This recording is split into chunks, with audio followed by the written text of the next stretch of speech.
Hello student, তোমরা যারা ক্যালকাটা ইউনিভার্সিটির আন্ডারে সেমিস্টার 6-এর ছাত্রছাত্রী আছো এবং তোমাদের রাষ্ট্রবিজ্ঞান সাবজেক্টে অনার্স আছে এবং তোমাদের ডিএসসি B3 পেপারটি আছে, তোমাদের জন্য আজকের ক্লাসটা খুবই গুরুত্বপূর্ণ। আজকের ক্লাসে তোমাদের একটি মক টেস্টের প্রশ্নপত্র নিয়ে আলোচনা করব ডিএসসি B3 পেপার থেকে, এবং এই মক টেস্টের প্রশ্নপত্র থেকে তোমরা প্রায় 60% মতো প্রশ্ন অবশ্যই কমন পাবে। দেখো, তোমাদের এই পেপারটা 65 মার্কসের পরীক্ষা হবে, অর্থাৎ তোমাদের 6 সেমিস্টারে প্রত্যেকটা পেপারই 65 নম্বরের পরীক্ষা হবে।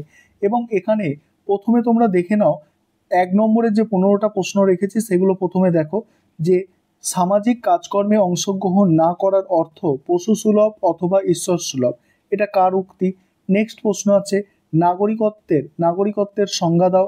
যে কোনো দুই ধরনের নাগরিকত্বের উল্লেখ করো। সিটিজেনশিপ অ্যান্ড সোশ্যাল ক্লাস এর রচয়িতাকে। নাগরিকত্বের প্রজাতান্ত্রিক প্রতিরূপটির প্রধান প্রবক্তার নাম কি? তারপরে কসমোপলিস কি? নেক্সট বহু সংস্কৃতিবাদের প্রবক্তা কে? পরের প্রশ্ন আছে মার্ক্সীয় তত্ত্বে নাগরিকতা বলতে কি বোঝানো হয়েছে? নেক্সট আধা নাগরিকত্ব কি?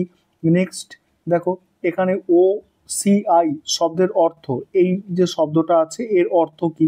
অর্থাৎ দেখো, ওভার সিটিজেন অফ ইন্ডিয়া, এটার মানে এই শব্দটা বলতে কি বোঝায়? সাইবার নাগরিকত্ব কাকে বলে? বিশ্বজনীন নাগরিকত্বের ভিত্তি কি? তারপরে বিশ্বজনীন নাগরিকত্বের একজন প্রবক্তার নাম উল্লেখ করো। নাগরিক হিসাবে নারীদের ভোটাধিকার সমর্থনকারী একজন দার্শনিকের নাম।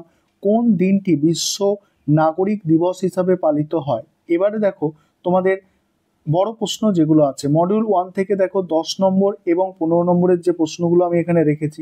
আরেকটা বিষয় তোমাদের এখানে বলে নিই, তোমাদের জন্য মানে স্টাডি মেটেরিয়াল তৈরি করা হয়েছে এই পেপারগুলির। তোমরা যারা স্টাডি মেটেরিয়াল পারচেস করতে ইচ্ছুক আছো, স্ক্রিনে যে নম্বর দেখতে পাচ্ছ এই নম্বরে যোগাযোগ করে স্টাডি মেটেরিয়াল পারচেস করতে পারো। আর আরও একটা বিষয়, তোমাদের এই মক টেস্টের প্রশ্নপত্রটা আলোচনা হলে তোমাদের লাস্ট মিনিট যে সাজেশন আমি দিয়েছিলাম সেই সাজেশনটা আবারও একবার তোমাদের আমি দেখিয়ে দিতে চাই, কারণ অনেকে তোমরা হয়তো দেখোনি, ঠিক আছে? তাই সাজেশনটা একবার তোমাদের আমি দেখিয়ে দিতে চাই। দেখে নাও আগে কোয়েশ্চেনটা মক টেস্টের। দেখো, এখানে 10 নম্বরের প্রশ্ন হচ্ছে নাগরিকতার ঐতিহ্যবাহী ধারণাটি আলোচনা করো। পরের প্রশ্ন আছে বিশ্বায়ন কিভাবে নাগরিকত্বের ধারণাকে প্রভাবিত করছে ব্যাখ্যা করো। 15 মার্কসের আছে, দেখো, তুমি কি মনে করো যে বিশ্বায়নের যুগে নাগরিকত্বের গুরুত্ব কমে যাচ্ছে? ব্যাখ্যা করো। নেক্সট আছে নাগরিকতার উদারবাদী তত্ত্বটি TH মার্শালের উল্লেখ সহ আলোচনা করো।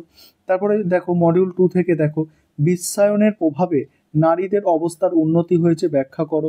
নেক্সট বিশ্বায়ন সম্পর্কে একটি টিকা লেখো।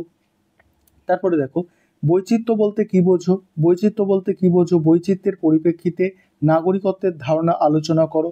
তারপরে জাতিরাষ্ট্রের বাইরে নাগরিকত্বের ধারণাটি সংক্ষেপে আলোচনা করো। এবার তোমরা মক টেস্টের প্রশ্নপত্রটা দেখলে, এবার তোমরা সাজেশনটা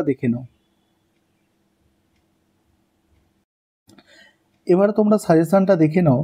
এবং এই পরীক্ষার সময় কিভাবে তোমরা পড়াশোনা করবে একটু বুঝে নাও। দেখো 15 নম্বরের প্রশ্ন, এই যে প্রথম দুটো প্রশ্ন তোমরা দেখতে পাচ্ছ 2023 সালের প্রশ্ন, এই দুটো প্রশ্ন করলে তোমরা একটা প্রশ্ন অতি অবশ্যই কমন পাবে। কারণ হচ্ছে এখানে 2022-এর প্রশ্ন দেখতে পাচ্ছ, 2022-এর প্রশ্ন এবং 2021-এর প্রশ্ন দেখতে পাচ্ছ।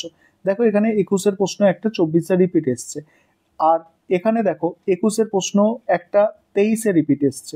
তাহলে এখানে তোমাদের বলে রাখি যে এখানে যদি তোমরা 4টে প্রশ্ন করে যাও, দুটো প্রশ্ন তো মোস্ট ইম্পর্টেন্ট, এই 4টে প্রশ্ন করে যাও, তোমাদের এখানে 15 নম্বর তোমরা নিশ্চিত পাবে, এতে কোনো সন্দেহ নেই। তোমরা প্রথম দুটো ভালো করে দেখবে, তবে 4টে প্রশ্নই তোমরা এখানে দেখার চেষ্টা করো, মাত্র 4টে প্রশ্ন, ঠিক আছে? তারপরে দেখো মডিউল 2 দেখো, মডিউল 2 প্রথম দুটো প্রশ্ন মোস্ট ইম্পর্টেন্ট, 23 সালের প্রশ্ন। এখানে দেখো 22 সালের একটা প্রশ্ন 24-এ রিপিট এসেছিল, ঠিক আছে? তারপরে দেখো এখানে 22 সালের আরেকটা প্রশ্ন আছে, এবং তারপরে দেখো এই দুটো প্রশ্ন এখানে আছে। এগুলো আমি সাজেশন তোমাদের আগে দিয়েছিলাম, ঠিক আছে? দেখতে পাচ্ছ। এবং এখানে আবারও বলছি 23 সালের প্রশ্ন মডিউল 2 থেকে মোস্ট ইম্পর্টেন্ট। আর 10 নম্বরের প্রশ্ন যেগুলো আছে, 10 নম্বরের প্রশ্ন তোমাদের কিছু বাদ দিলে চলবে না।